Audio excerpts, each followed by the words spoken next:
Olá, seja bem-vindo a mais uma emissão do Lado do Mar. A minha convidada de hoje é natural de Angola e é docente notada há 26 anos.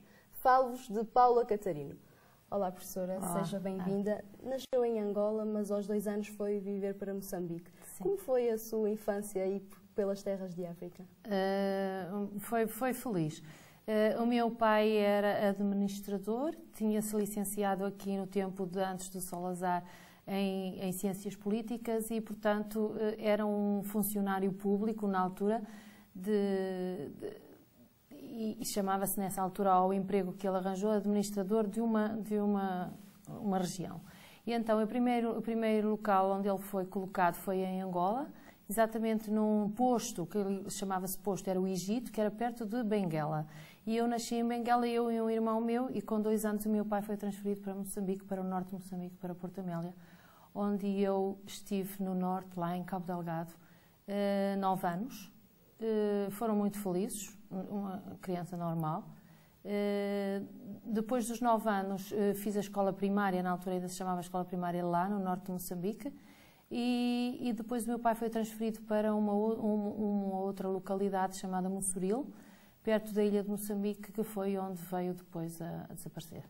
Era exatamente isso que ia falar a seguir. Perdeu-se cedo o seu pai, tinha cerca de 11 anos. 10, 11 anos. Como foi crescer sem a presença paternal? Olha, na altura nem deu para perceber muito bem, porque foi uma coisa tão sem as pessoas contarem, não é? Foi pescar e não voltou. Portanto, pensa-se, porque nunca apareceu o corpo, que tenha sido desaparecido no mar. Entretanto, tinha ido pescar com outros dois, um dos outros 2 colegas apareceu e diz que foi no mar que o barco se virou, não sei se foi bem assim. Como o meu pai era administrador, ainda se chegou a pensar que porventura tivesse sido, como era do regime do Salazar, não é? Que tivesse sido as pessoas de raça negra ou pessoas contra o regime colonial que lhe tivesse feito alguma coisa. Sinceramente não sabemos muito bem o que é que aconteceu porque o corpo nunca apareceu.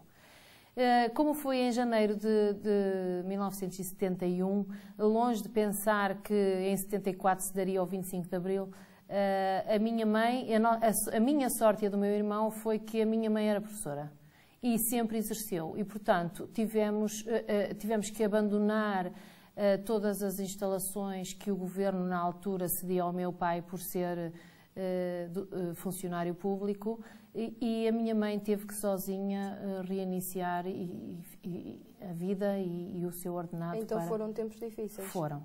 E, portanto, nem deu muito para pensar verdadeiramente naquilo que nos tinha acontecido. E nessa altura viemos para Lourenço Marques, só no final do ano letivo, porque o ano letivo acaba em julho e o meu pai desapareceu em janeiro, e no final do ano letivo, em julho, eu vim para Lourenço Marques com a minha mãe e o meu irmão ficou a viver com os tios, também em Moçambique, mas noutra cidade chamada Climana. Depois vim para Lourenço Marques e pouco tempo depois, dá-se 25 de Abril, que foi muito horrível para nós, porque a minha mãe tinha acabado de comprar até uma casa em Lourenço Marques, onde iria refazer a sua vida com os filhos, e fez as escrituras em Abril, no dia 2 de Abril, e dá-se em 25. Perderam tudo, então? Tudo. Ficámos lá sem nada. Viveu em África durante a Guerra Colonial. Tem alguma memória da Guerra Colonial? Vivi e nasci. Exatamente. Não tenho, como era nova, não tenho noção. Lembro-me, por exemplo, no Mossoril, como já era um bocadinho mais crescida, apenas ir assistir na escola primária. Não, o meu irmão é que andava na escola primária. A maior parte dos colegas todos de raça negra, mas isso não interessava, não é? Portanto, nós vivíamos aquilo que em África chamava-se o mato, porque era só a nossa casa e pouco mais. E eu estava interna num colégio em Nampula, de modo que não vivia até momentos bastante felizes e tinha muitas colegas amigas. Depois do 25 de Abril teve que abandonar a África, teve que voltar para Portugal. Como reagiu a esta mudança? Aliás, foi a primeira vez que cá vim. Nunca cá tinha vindo. A minha mãe é que decidiu que poria aqui os filhos, a mãe dela e uma irmã que também estava a cargo dela. Vim para aqui, para a região de Vila Real, porque os meus pais são daqui perto. São de uma, agora vila, na altura era aldeia, chamada Sanfins do Douro, e foi para aí que eu vim estudar, porque os meus pais tinham uma casa que tinham deixado quando foram imigrados para a África. Vim para aqui com a minha avó e aqui fiquei com a minha avó e essa tal tia, irmã da minha mãe, solteira.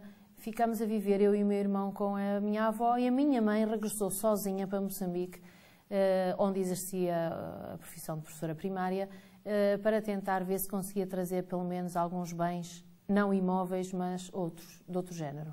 E esteve um ano sozinha lá em África e nós estivemos aqui um ano a estudar em Alijó, onde eu fiz agora chama-se o 9º ano, antigamente chamava-se o 4º ano, 5º ano, e o meu irmão o 8º. Mas adaptou-se bem a Portugal ou foi difícil? Não, eu vinha com 13 anos, 13, 14 anos. O clima, não. O clima, lembro-me no primeiro ano que aqui estive, que tive frieiras, não sei se sabem o que é, feridas, uma espécie de umas bolhas com umas feridas. Tive nas mãos, nos pés e nas orelhas. E tive muito frio mesmo, mas e lembro-me de comer à mesa de luvas, porque não conseguia agarrar nos talheres, por exemplo, isso tenho essa noção. De resto, foram momentos alegres, eu digo porquê? Porque a seguir ao 25 de Abril, vocês não sabem, mas viviam-se tempos muito conturbados na educação. E aqui o norte de Portugal e principalmente Trás-os-Montes também disso não escapava. E então viveu-se como que os estudantes como que uma sensação de liberdade. E então eu lembro-me nas aulas, nós fumávamos, podíamos fumar, era uma coisa que era impensável antes do 25 de Abril tal acontecer. E então entravam e saíam da sala, isto no 9º ano, equivalente ao 9º ano agora. Portanto, para nós que tínhamos 13, 14 anos, era em período de adolescência, aquilo foi uns momentos muito felizes. Verdade será dita que não aprendi nada no 9º ano aqui.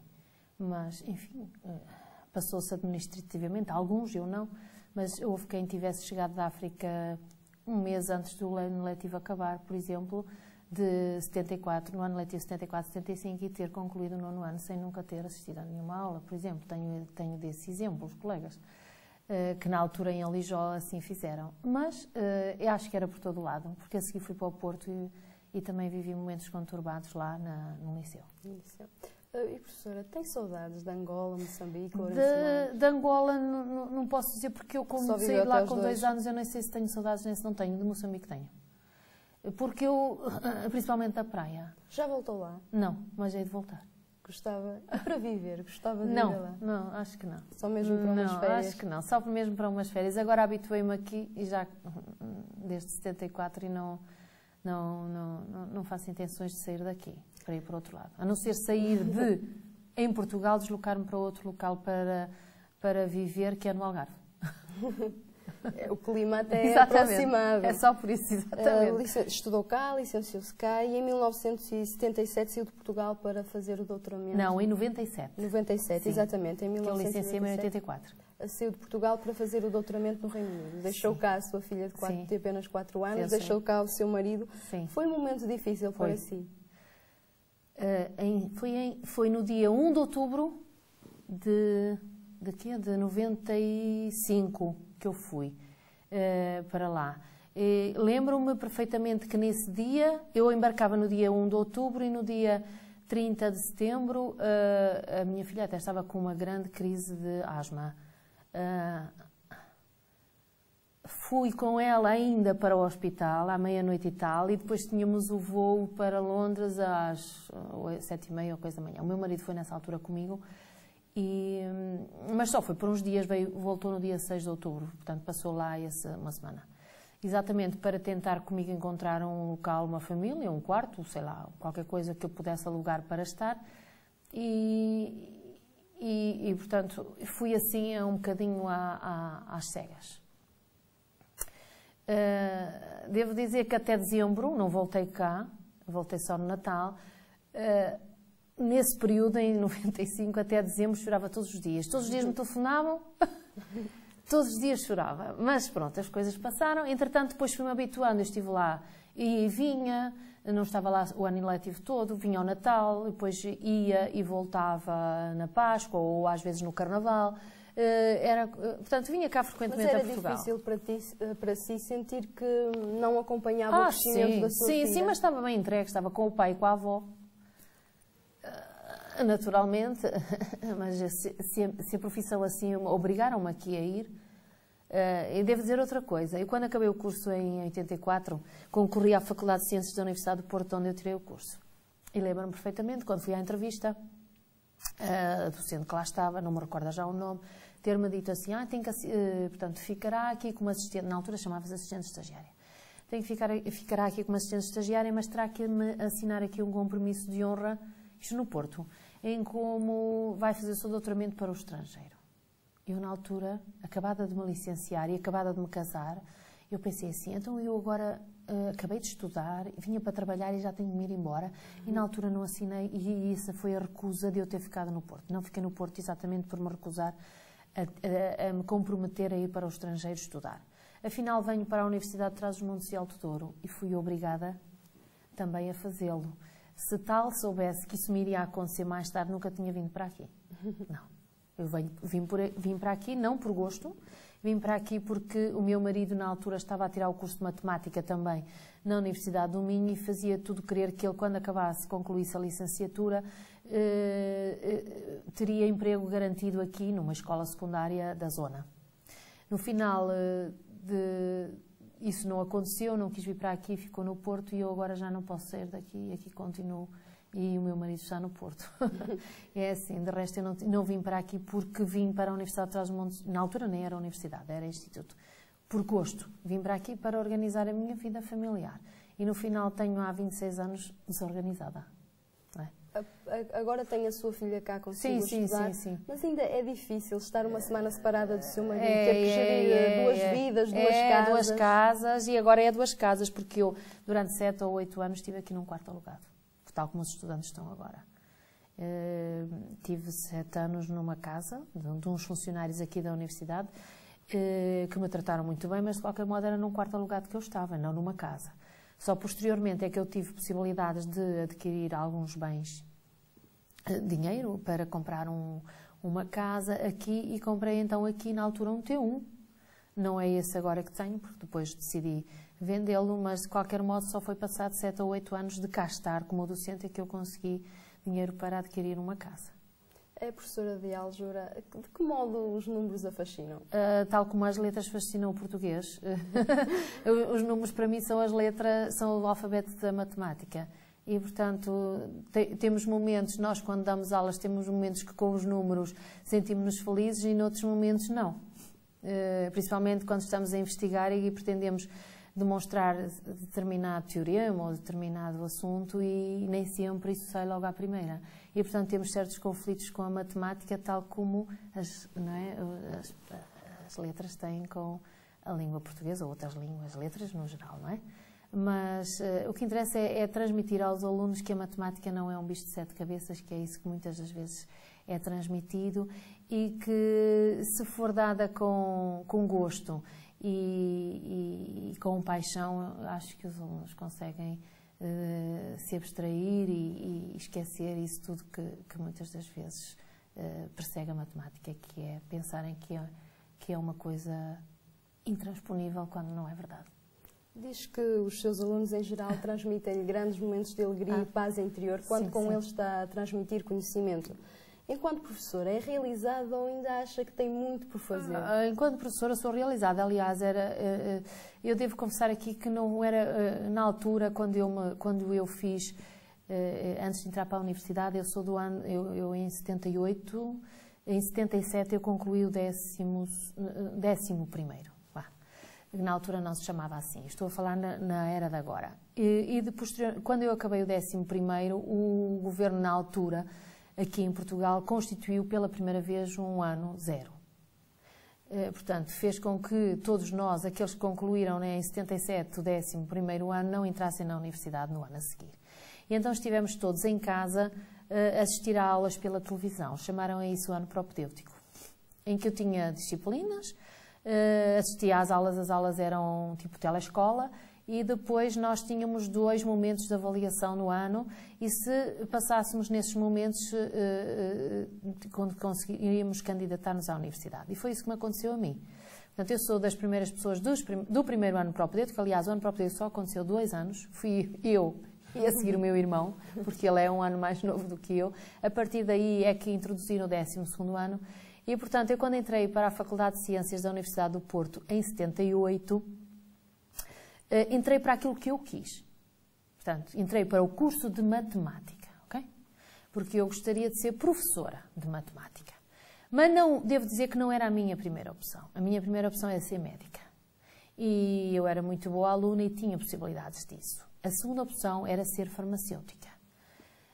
E também teria essas possibilidades. Só que as influências da minha mãe, na altura, e porque na altura ainda ouvíamos um bocadinho aquilo que os nossos pais nos diziam, levaram-me que eu optasse pela minha terceira opção, que também gosto, que era de ser professora de matemática.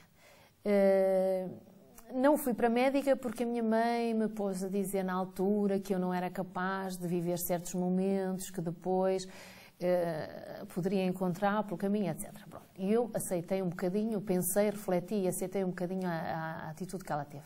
Não fui farmacêutica porque eu gostaria de ter uma farmácia e estar atrás do balcão. E ela na altura disse-me que não, uma pessoa que tira um curso de farmácia terá que ter depois dinheiro para montar uma farmácia e eu não tenho dinheiro para te dar para montar a farmácia, de modo que mais vales para professora que também gostarias de ser. E foi aí que eu fui para professora de matemática. Portanto, entrei para o curso de matemática. Desconhecia esse curso que me licenciei, que foi Engenharia Geográfica. E eu vou explicar porquê. Eu sou uma engenheira geográfica, como é que eu ia dizer? Que não queria ser. Na altura, a engenharia geográfica, na altura, não agora. Agora é desde o início que existe a engenharia geográfica nas faculdades de ciências da Universidade do Porto, Coimbra e Lisboa. Por todo o país. Sim, e logo de início as pessoas vão para a engenharia geográfica. Eu desconhecia tal curso. Na altura aquilo funcionava como um ramo no 4º ano. Até ao 3º ano era tudo igual. Primeiro, segundo e 3º ano era comum. A matemática para o ensino, que era para ser professor de matemática. Matemática pura, quem gostasse de investigar só em matemática. E matemática aplicada. E havia um 4º ramo, que era de engenharia geográfica. Porquê é que eu fui parar à engenharia geográfica? O que eu queria dizer era eu sou uma engenheira geógrafa frustrada, no sentido de que nunca exerci nada relacionado com a área de engenharia geográfica. Porquê é que eu fui para a engenharia geográfica? Exatamente porque tive um docente, um professor meu na Faculdade de Ciências da Universidade do Porto, que assim me fez encaminhar para esse lado, no sentido mau. Porquê? Era um docente que na altura é muito bom docente, transmitia muito bons conhecimentos aos alunos, não se põe isso em causa, mas reprovava frequentemente os alunos na sua cadeira. E eu, não era exceção à regra, também reprovei 3 ou 4 vezes. Na altura nós tínhamos um bacharelato e, portanto, a disciplina sendo do 2º ano, eu consegui ir para o 3º ano e no final do 3º ano voltei a reprovar essa disciplina e fiquei apenas com essa disciplina dos 3 primeiros anos por fazer, durante 2 anos. O que é que isso implicava na altura na faculdade, nas universidades? Como era um bacharelato, que não existe agora é o vosso bacharelato, são os 3 anos, nós não podíamos ir para o 4º ano se não concluíssemos o bacharelato. E, portanto, eu andei 2 anos a tentar, só com essa cadeira, a tentá-la fazer. No 1º ano não consegui, no 2º ano decidi mudar de curso. E então a opção de ir para a Engenharia Geográfica era a única que nos dava a possibilidade de continuar os nossos estudos sem estar mais um ano à espera de tivesse aproveitamento na tal cadeira. Conclusão, foi aí porque eu fui para a Engenharia Geográfica, porque já não podia estar mais à espera de que fizesse a tal disciplina. Por incrível que pareça, no ano em que eu decido ir para a Engenharia Geográfica e inscrevo-me novamente também a essa disciplina, muda o professor da disciplina, da tal, e naturalmente fila até com 16 valores, logo na hora, na época, logo imediata. E, portanto, fiquei um bocadinho arrependida por ter ido para a Engenharia Geográfica, foi essa a razão porque me levou. E depois continuei porque não vinha voltar para trás. Nunca exerceu? Não, engenharia? Não, nunca. Quando acabei o curso, ainda fui a uma entrevista para trabalhar numa barragem na EDP e ia ficar, e neguei ficar, porque eu queria ser professora de matemática, e neguei ficar na barragem. Não. O seu sonho era ser professora de matemática? Exatamente. E, portanto, é nesse sentido, quando eu estou nas aulas de matemática, eu gosto de ensinar. E normalmente a minha carreira aqui na universidade, como diz, há 26 anos que aqui estou, nunca tive qualquer problema com nenhum aluno. E creio que aqueles que por mim passaram são pessoas com uma boa formação académica e, portanto, eu considero-me. Eu já estive em contacto com vários alunos seus e que é que todos dizem? Eles falam bem de si. É um orgulho para si. É. E eu também falo bem deles. Bom, naturalmente tenho aqueles alunos que gostam de, nas aulas, não se portar muito bem, mas eu compreendo. Na altura zango-me com eles, mas aquilo tudo passa. Mas eu tenho uma boa relação com os meus alunos, porque eu também sou uma pessoa muito extrovertida e que gosto muito de conviver e como eu hoje em dia os alunos acham que por ser professor, um professor não devia fazer determinadas coisas e eu faço as mesmas coisas que eles fazem e eles acham. Mas isso é importante, manter uma relação boa com os alunos para que as aulas decorram melhor. E nas aulas, fora das aulas sou muito amiga deles e nas aulas também, mas nas aulas eles sabem que nas aulas nós estamos num período de aulas e portanto eles procuram, acho que a maioria procura sempre estar atento e não tenho nada a dizer deles, de nenhum. Falemos agora um pouquinho da sua mãe. Sei que ela é um dos grandes pilares da sua vida. O que aprendeu com ela? Olha, ser organizada, talvez, não sei, organizada, o que é mais? Metódica nos estudos, organizada, uma educação espetacular, talvez por ela ser professora, ou ter sido, não é? Agora já não é? Não é nada. Uma boa mãe. Foi com ela que aprendeu a ser a mãe que é, a pessoa que é? Sim. É uma mãe extraordinária, desculpem. Não tem mal, professora. Mas toda a gente diz bem das suas mães, mas acho que como aquela que sofreu tanto na vida e que continua a sofrer, porque neste momento ela é doente oncológica. E foi uma segunda mãe para mim. Ficar com a minha filha, ainda agora, quando vamos de fim de semana, é para a casa dela que vamos, embora eu tenha uma casa ao pé da casa dela. É visita obrigatória? É obrigatória. Todas as refeições são feitas em casa da minha mãe. Não faço nenhuma refeição na minha casa. Professora, desejo aqui as melhoras para a sua mãe e que corra tudo bem. Correr. Vamos agora finalmente para a última pergunta. Qual o seu lado lunar?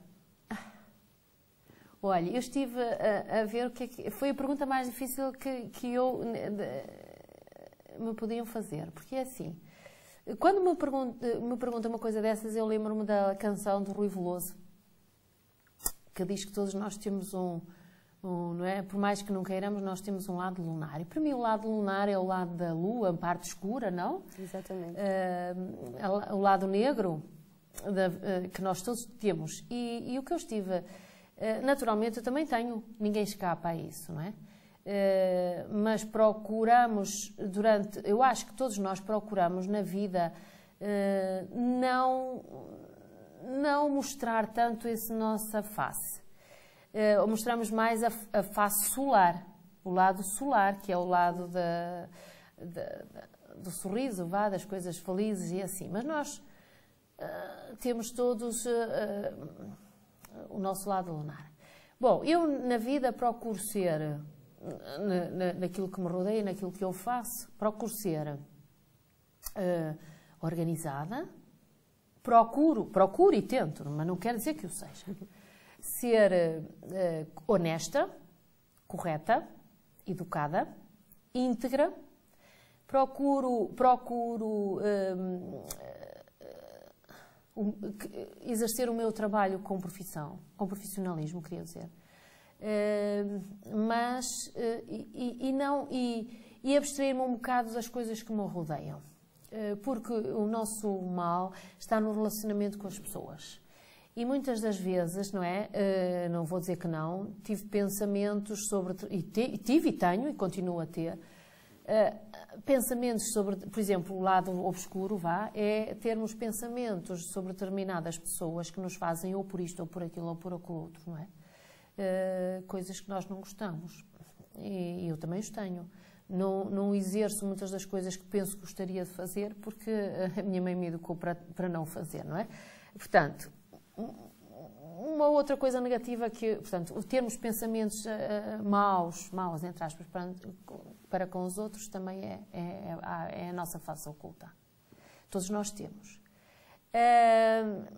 Por vezes sou um bocadinho, como é que eu ia dizer, gosto de que aquilo que eu penso em casa, por exemplo, aquilo que eu penso e que eu acho que deve ser o que deve ser feito. E às vezes não é bem assim, não é? As pessoas também têm que ter outras maneiras de pensar que não todas com a minha. Portanto, tipo o quê? Não é bem autoritária, mas mais ou menos. Mas não sou autoritária. Mas, pronto, acho que aquilo que eu penso é que está correto e às vezes o que os outros pensam não. Ou pelo menos quando vão contra as minhas ideias. De resto, olha, o que é que eu lhe hei de dizer mais? Gosto muito de ajudar os outros. Por exemplo, uma das coisas que está oculta é que ao fim de semana, por exemplo, sou eu que trato de pessoas acamadas. Por exemplo, ninguém sabe, ficam a saber. Mas penso ou tento ser amiga dos meus amigos, mas não sei o que é ser amigo atualmente, não sei. Acho que há conhecidos, amigos são muito poucos. Conhecidos tenho muitos. Os amigos vêm-se depois nas ocasiões, não é? Exatamente. Em que as pessoas estão em baixo e assim às vezes as coisas não é bem assim. E contra mim falo, se calhar também procedo do mesmo modo que outros que eu estou, não é, a pensar. Mas procuro ser uma pessoa equilibrada nas minhas atitudes. Só isso, mas todos nós temos. Por vezes penso que a vida, conforme as circunstâncias da vida, nós vamos mostrando mais ou menos a nossa face lunar ou solar. Já reparei que a parte que mais se evidencia na professora é a parte solar. Ah, sim. Sem dúvida, mas é que eu sou otimista por natureza. Normalmente não sou pessimista. Por exemplo, se eu agora estivesse na crise em que estamos, se eu fosse a pensar o que poderá acontecer à Universidade de Trás-os-Montes e Alto Douro, então eu não dormia, não é? Eu acho que não podemos pensar assim, é pensamento positivo sempre, em tudo. Devemos ter sempre pensamento positivo e depois, conforme os problemas vão surgindo, porque eles surgem às pessoas, a gente vai tentar resolver. De uma maneira ou de outra. Muito obrigada. Olha, foi um prazer estar convosco e estou sempre à vossa disposição, dos alunos da Universidade de Trás-os-Montes e Alto Douro, seja de curso que for. Eu agradeço por todos os alunos. Muito obrigada pela sua presença aqui no Lado do Mar. Obrigada eu. O Lado do Mar hoje fica por aqui. Para a semana cá estarei com um novo convidado e novas histórias. Conto consigo. Até lá.